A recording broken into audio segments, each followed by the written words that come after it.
Hey, it's Bill. You're tuned in to the Pennsylvania Rock Show, episode number 824. I am hearing my videos, so you got to give me a moment to get things muted. 824. We just heard the first two songs of the show.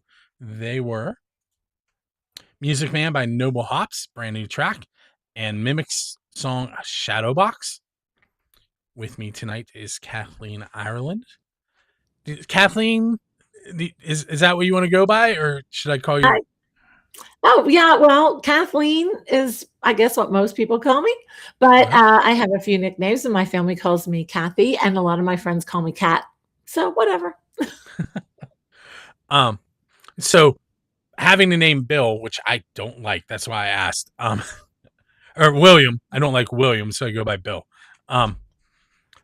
But I also a lot of times will forget to ask last names. Yours is an easy one, but that bothers me too, because my last name is not an easy one to say for people, and then I feel bad if I misspeak and say someone's name wrong on the show.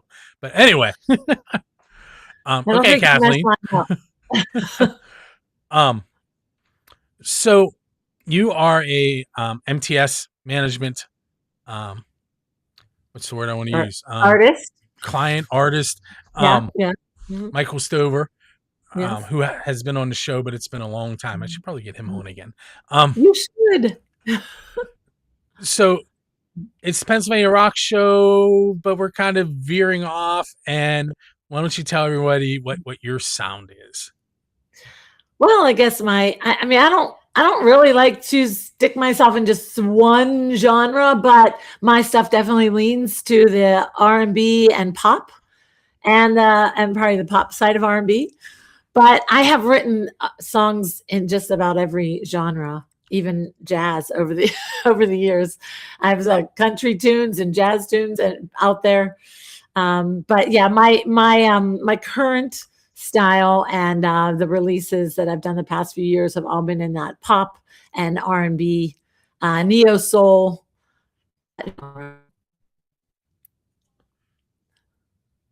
You froze on me there for a second. Yeah, I see that. So what I want to start with is I want to pull up your website, and let me find that button. There it is. So this is CathleenIreland.com. And anyone who is familiar with the area notices the Gateway Clipper and the skyline from Pittsburgh there. So I did want to mention you are a Pittsburgh artist. Yes, I am. But I just wanted everybody to have a chance to take a look at the site real quick. I'm going to scroll really fast, but lots of awards. Let's hit that. International awards, both for songwriting and video. And here's a chance for you to not be humble and tell us a little bit about those.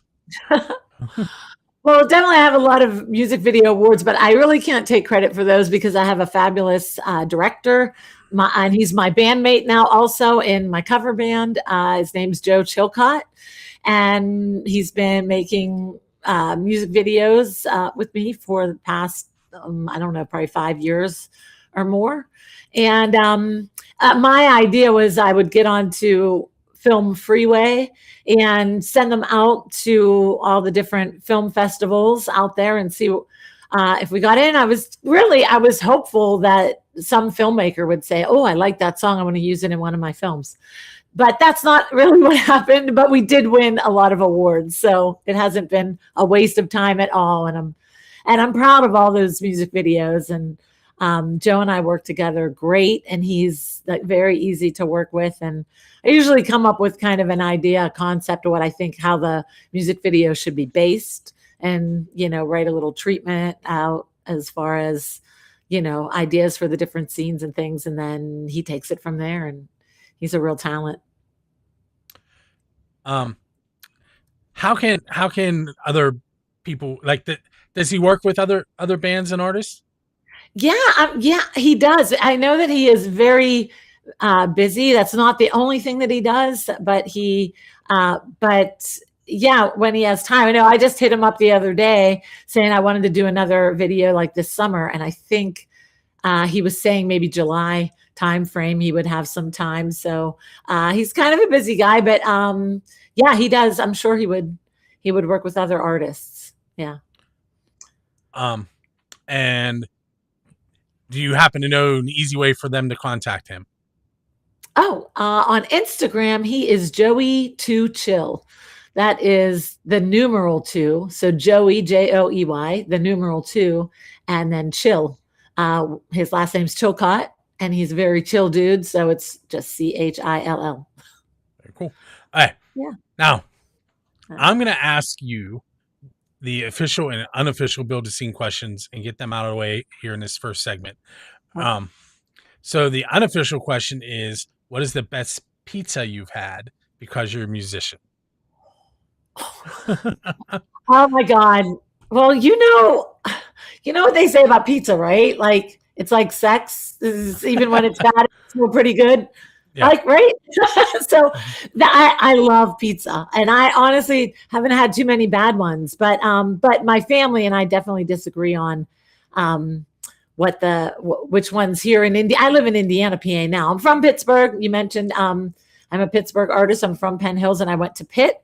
But here in Indiana, PA, let me think. My favorite here in town is probably Josephine's or Romeo's. Those two are my favorites for pizza.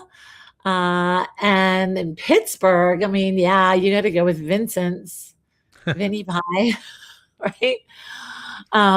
Yeah, those little pepperoni grease cups. They're great for the complexion. Right. So the official question is another weird one, but who's your Dave Grohl? And by that, I mean, who do you want to go up on stage with and perform one of their original songs? Because Dave's known for pulling fans out of the crowd. Oh my God. Well, I did get pulled out of a crowd here in Indiana by the Beach Boys.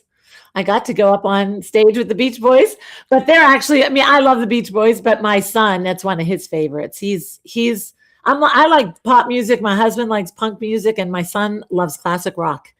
We have covered everything up here. So I have to ask, was Uncle Jesse playing with him that night? Uncle Jesse from Full House. Stamos. Yeah, John Stamos was not with them, but yeah, there was a younger guy that played guitar. He did that thing where he puts you in between him and the guitar and he plays.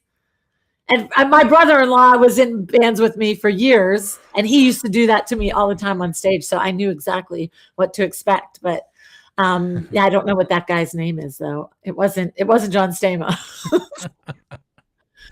But Mike Love was there, and what's the other Johnson? What's his first name? And the Beach Boys. Sorry, that's not, yeah. Anyway, but that was a cool night. But who would I really just love to go up on stage with? And geez, well, I mean, I don't know. I guess I was mostly inspired by Madonna. It'd probably be pretty cool. Miss Sabrina Carpenter got to do it, so maybe I could go up on stage with Madonna. So we have just about 40 seconds left in this segment. It always goes so fast. If you could sit down with any musician and talk to them about songwriting, who would you pick? Any musician well, he's deceased. Would probably be you could absolutely do that. Prince? It would be Prince for sure. But he's kind of shy. I don't know how much he would give up to a stranger. He was a pretty private person. But yeah, just, I mean, I can't think of anyone that I know of that can write songs like Prince. But if it wasn't Prince, what about maybe, one of the Beatles?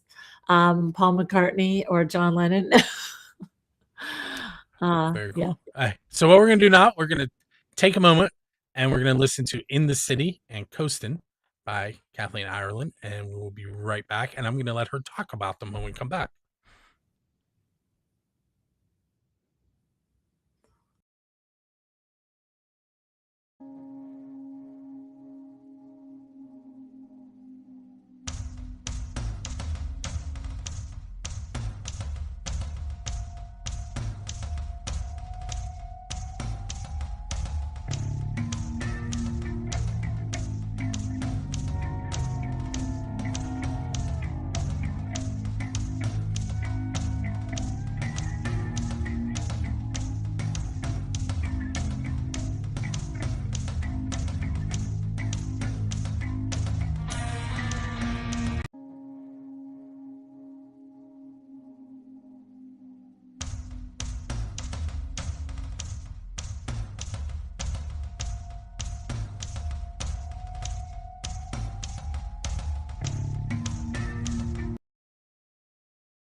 It's Bill.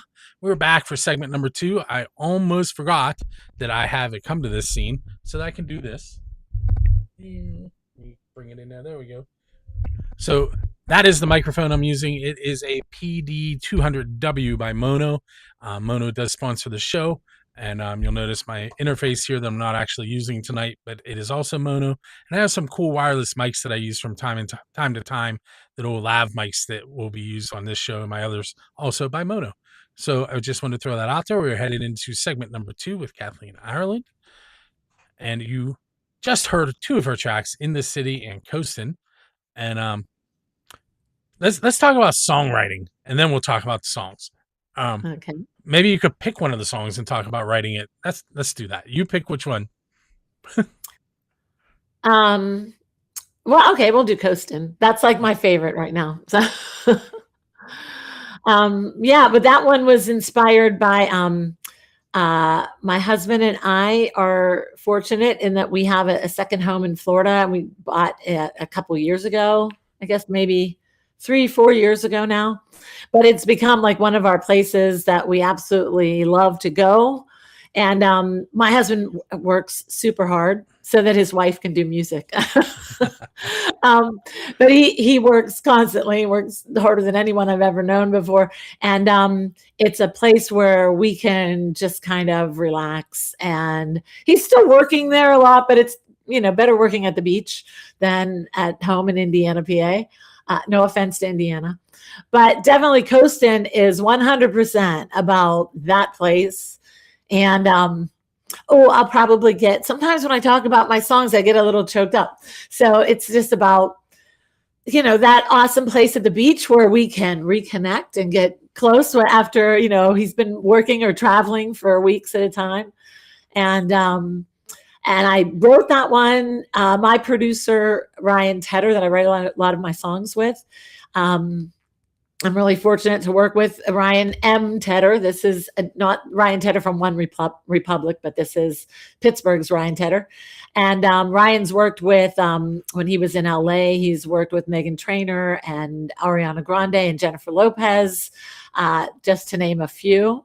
And he usually will send me, basically like beats to see if anything connects with me. And then for Coastin', I just put that on my phone and headed on down to the beach in Deerfield Beach, near where we have our place. There's a mile long of pavers, and I like to walk. So I walk down there and listen to the song until something comes to mind.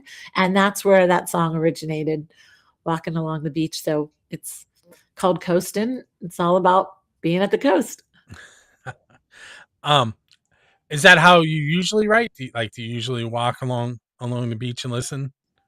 I do. I definitely do that there. I mean, when I'm walking with my husband, I'm not working on songs, but when he's working and I'm walking by myself, I almost always am working on songs. And then we have here in Indiana where we live, in our neighborhood, we have a wildlife reserve that has trails through the woods. And bears. And it's, yeah. And so when I walk up there, which I do a lot, I usually don't even use headphones. I just let it play out loud because it keeps the bears away. But I write out there too. I really find out in nature is the best place for me to write.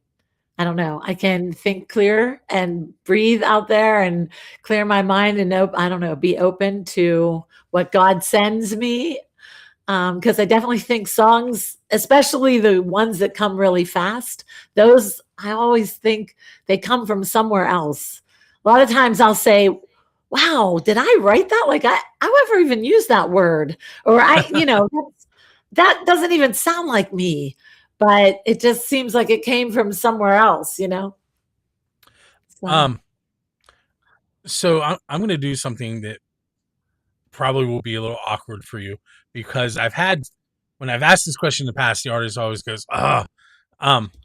if you had to pick one of your songs as your favorite for people to be introduced to you as an artist first. So I'm going to say your favorite song, and that's where that comes in, because they're like, but they're all my baby. And I get that.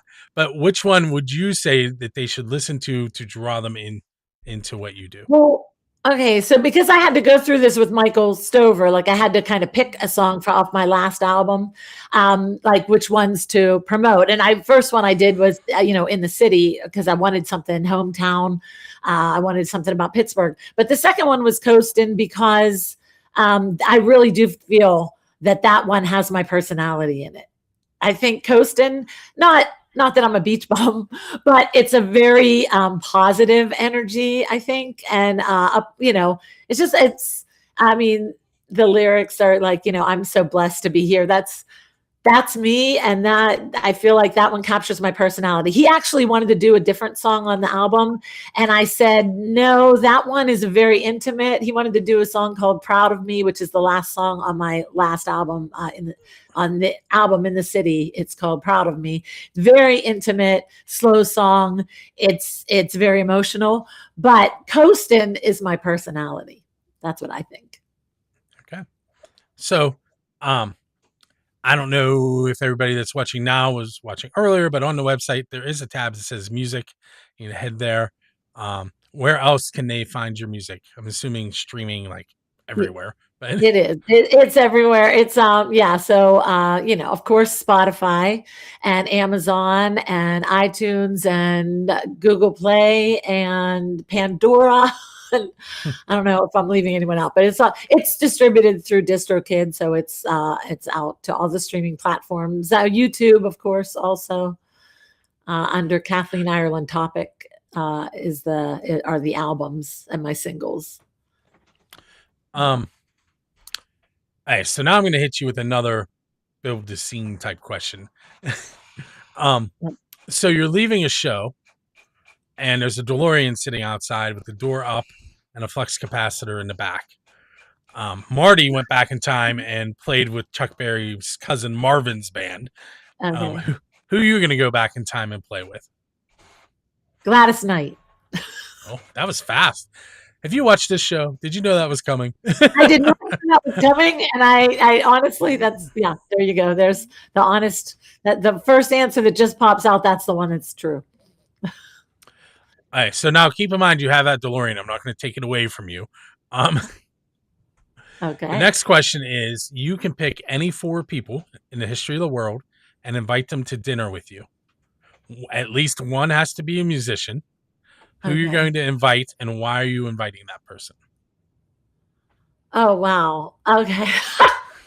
All right. Well, one has to be a musician. We already said that would be Prince. I had a feeling. Okay, that would be Prince.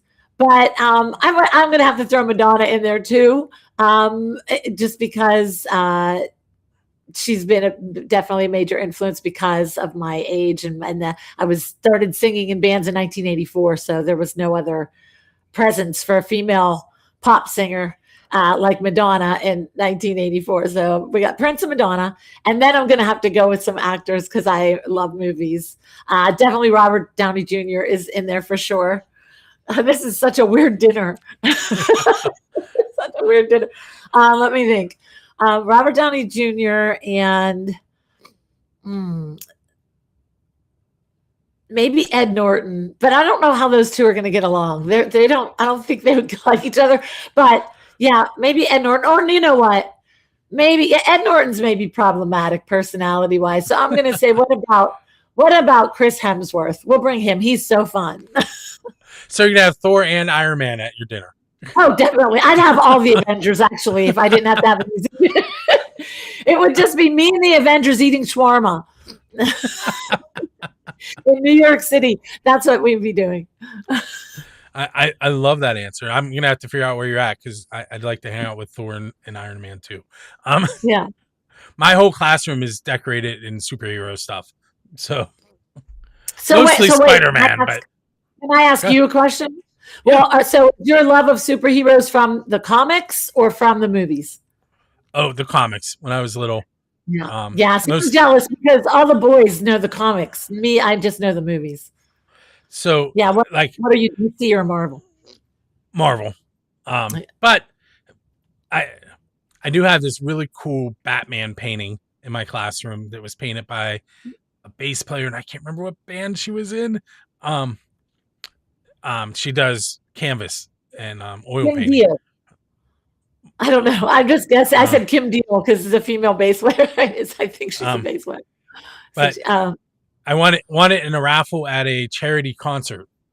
And it wow, that's hangs in pretty my cool. classroom.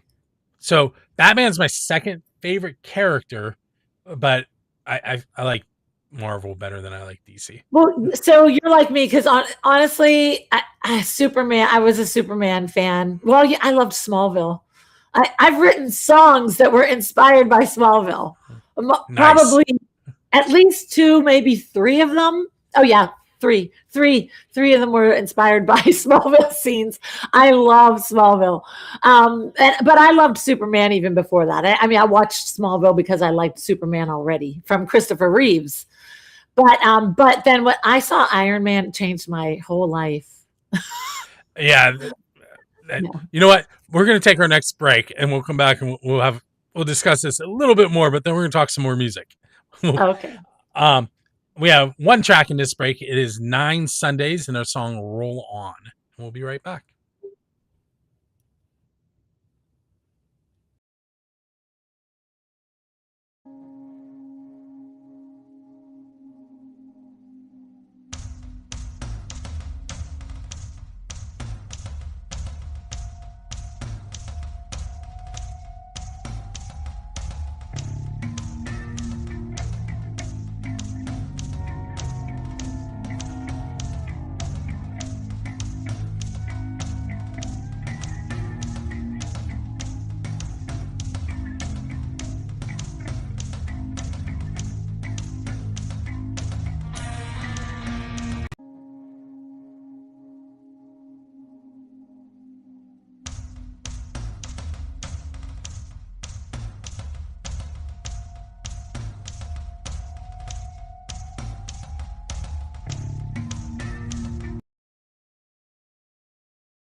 Hey, we're back in another desk view.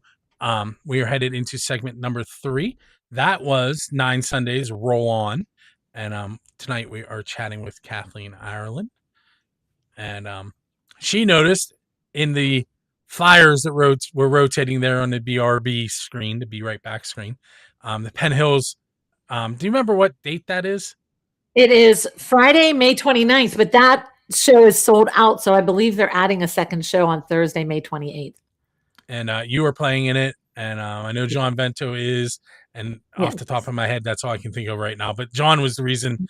John played in my living room when this show first started back in like 2004. So, Oh, wow. I just met him actually. We had lunch like a week ago. And we he had is known of each awesome. other. He's wonderful. What a really wonderful guy. We'd known of each other for a very long time, but had never met. And on my street in Penn Hills, there was a guy named John Vento. I didn't know him either. He was older than me, but he lived down the street. And all my life, I thought it was the same John Vento, but it was not. Penn Hills has a lot of Italian boys. Well, this John Vento, if you ever have a chance, every summer he has a show at his house, and he has a full outdoor stage in his backyard. It's Corbry Woodstock, and I want to say it's usually at the end of August, beginning of September.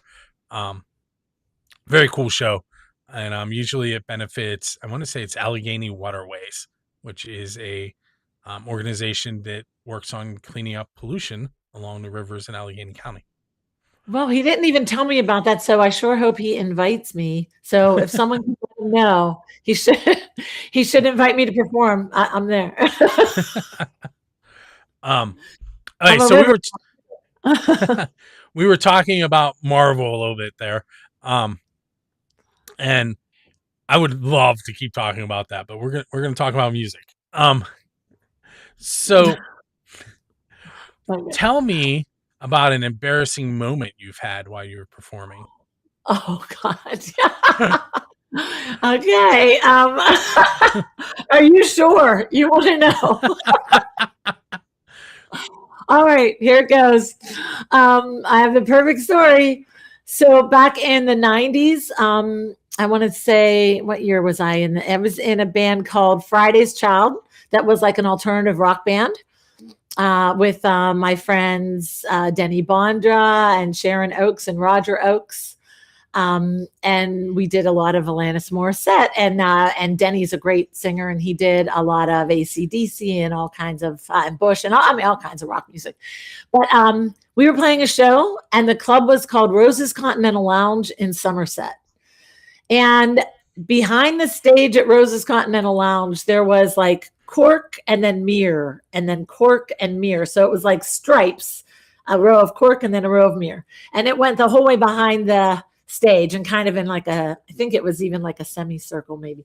But that show, I thought I was so cool, so hip, and I was skinny, and I wore like a belly top, a shirt that tied in the middle of the breasts, tied there, and my stomach showed, and I back then I would, I danced and bounced around on stage a whole lot, and my bra strap broke. So like during our last song, the last song of this set. So, but I felt it break, and I thought, well, okay, this is the last song. Then I'm going to go in the bathroom and fix my bra. And I just continued singing. And when the song was ended, I turned around, and our drummer was a female. Sharon Oakes was the drummer. And she's pointing at me with her drumsticks, pointing. And she's like, oh my God. Yes, my entire breast was showing. Let me try to remember which one it was. I think it was the left. I believe it was the left breast, totally exposed. And when I looked up in that mirror and cork, my breast was like 57. Because so normally turning around would have saved you, but in this case, it made it worse. But yeah, it was everywhere. It was everywhere. Now, what's weird about it is neither one of the guys on the stage, because they would never look at me, neither one of them saw it. But the sound man and then everyone in the bar did. And it's funny because just like a few years ago, I met someone who was telling me that they used to see my band, and they said to me, I was there on the night, and I knew immediately what they meant. And I just asked, well, how did it look? Wow, not what I was expecting. Sorry. I asked one time, and a band told me they were playing in a bar, in a dog playground, and a dog walked up to his amp and relieved itself on it. Oh my! No, that might actually beat mine, but in a completely different way. Yeah. So I get all kinds of strange answers on that one. Yours is kind of high. Yeah. Oh my gosh, those were the days. Let's see. Oh, that was funny. That's my face red now. It feels hot. Well, I mean, you did just tell. Let me give you an idea. I was looking at the numbers on my website last night. This year, so since January, buildascene.com has almost 1.5 million hits.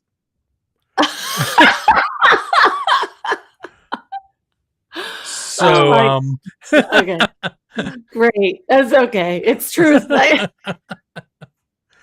happened. Yes. So I've been asking this question a lot recently. I kind of get in like patterns for a while. When you're in 824 episodes in, sometimes questions get repeated, but yeah, it's okay. So my friend Jazz, who has Jazz's Rock and Road show, and he has a studio called Rattle Clack, and is in a bunch of bands himself, played one of his original songs at the South Pole. Whoa. Right? On an acoustic guitar, and not all of it because it was cold. But and then his fingers fell off. Yes. And Metallica has played in Antarctica, and Kiss has played in a bay to sharks. What is a non-standard venue that you would like to just kind of stroll out to and start performing? Oh, one that One that I thought you were going to ask me one that I had played, but I can't think Oh, of you can anything. throw that out too if you have one. I can't think right now of anything that's that unique, but maybe it'll come to me later. Where would I like to play out? Wow. I don't know. This is new. I never thought of this before. Like, somewhere really unique. I mean, at this point, I'd be happy to play a gig down in Florida. But I don't know about either of the polls. Even in another country would be cool. But let's go with Ireland. I think it would be pretty cool to play in Ireland since my name's Cathleen Ireland. Yeah, I don't know. Yeah, I can't really think. I don't know. I have fun. I mean, I'll tell you, and this is just even recently. I've worked with some musicians that, they get bored if they. We play. My cover band plays a lot. We play like every week almost, and sometimes multiple times a week. And sometimes the guys get bored and they want excitement, but I kind of feel like you make your own excitement. And if you like performing and if you're, really love it, then all the gigs are fun. And that's how I feel. I love them all. I don't care if there's 10 people out there or 1,500 or 4,000. I'm having a good time. So we're down to like a minute and 20 seconds, and I'm going to ask you one that probably takes more than that, and we'll deal with it. Can you pinpoint that moment where you knew you wanted to be a musician? I mean, I've known I wanted to be a singer for a very long time. I mean, I was singing and writing little songs to for my dad or whatever when I was like 5. And then my sister, Mary Beth, who's 5 years older than me, my mom would take me out to her chorus concerts and the musicals at Penn Hills High School. And as soon as I saw that, I'm like, oh, I want to do that. That looks fun. And I have kind of followed in my sister was, she was singing and those kind of things. And so I kind of followed in her footsteps, but maybe just took it a little bit further because I was fortunate enough to get into a band, like I said, in 1984. And I mean, I've just always loved it. I had a real career though, too. Like I was a salesperson for, my whole career up until I had my son. And I continued to work at my husband's company for a while after that. But there did come a point where I music and if I had to ask my husband, could I do that? Could I just do music? And he was sweet enough to say yes. Kind of similar, but not really. Imagine me coming home one night and telling my wife, hey, I'm going to bring bands into the living room and they're going to play live. Because that happened. I like that. I would like to be one of those bands. I'll come to your living room. That's my favorite. That's my analogy that I always use when I feel really comfortable, like at the Crafty Jackalope when we play there on Sundays and it's just a 2-hour show and it's right at the bar and there's like no room. The stage is this big. And I'm always like, I feel like I'm in my living room. So we have an apartment, but it's in a huge house. This used to be a doctor's office and the living room was the waiting room. It's like 21 feet long and like 14 feet wide. So yeah, wow. If we didn't have all this furniture in here, but no one has played live in here for a little over 15 years, which is when my twin daughters were born, and we had a toddler, and that's when that stopped. Yeah. But yep, I get it. Kids, what are you gonna do? But Kathleen, it is time for us to go. I want to thank you for hanging out with me tonight. Yeah, you're welcome. Thanks for having me. I had a great time. You're welcome.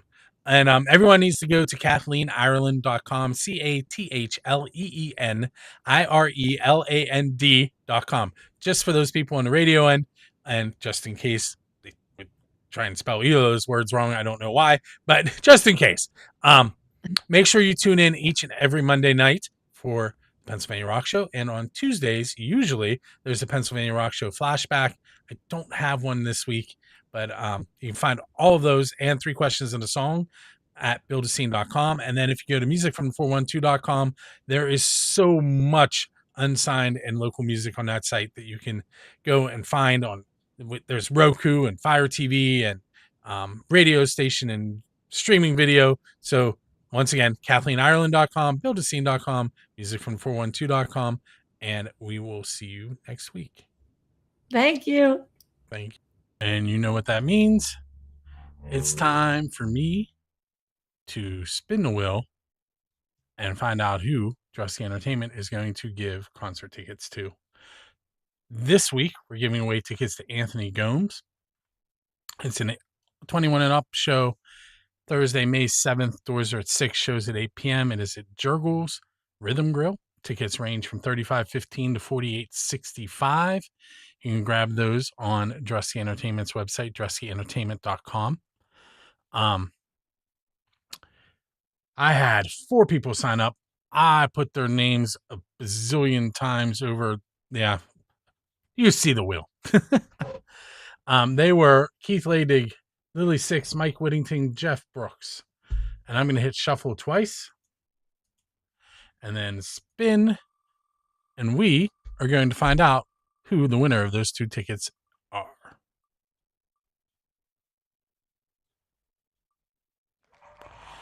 And that winner is Lily Six. So Lily, keep an eye on your email. You'll be receiving an email from me with information about the show and then a follow-up email from Drusky Entertainment with how you can get those tickets from them. Everyone else, head to musicfrom412.com/contest to enter for your chance to win 2 tickets from Drusky Entertainment for select shows. And as always, go out and support local music, and we will see you next week.